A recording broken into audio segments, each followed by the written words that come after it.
ఈ మామిడి చెట్టు చూడండి, మినిమం 6 to 7 ఇయర్స్ అవుతుందండి వేసి. ఇదేం కాయో తెలియదు. కేజీ నుంచి 2 కేజీల వరకు ఉంటుంది. ఆగస్టు నెలకు మాత్రం ఈ కాయలు వస్తాయండి మనకి.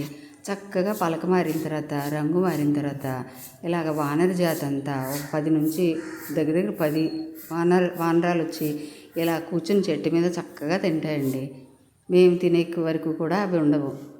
ఒక కాయ తింటుందా, పోనీ పూర్తిగా తినలేదు, సగం సగం తినటం, కింద పడేయటం. రోజు ఇదే పని అండి. 4 రోజుల నుంచి వస్తున్నాయి ఇలాగా. 4 రోజుల నుంచి కనీసం 40 నుంచి 50 కాయ తిన్నాయి అన్నమాట. చూడండి ఎంత బాగా కొమ్మకు ఒక కోతి కూర్చుంది. ఎంత హ్యాపీగా తింటాయి చూడండి, ఎంజాయ్ చేసుకుంటూ. ఇది రేర్ కాయ అండి. ఆగస్టు నెలలోనే ఇది పంటకు వస్తుంది. చక్కగా మంచి కలర్ వస్తుంది, చాలా బాగుంటుంది అనమాట.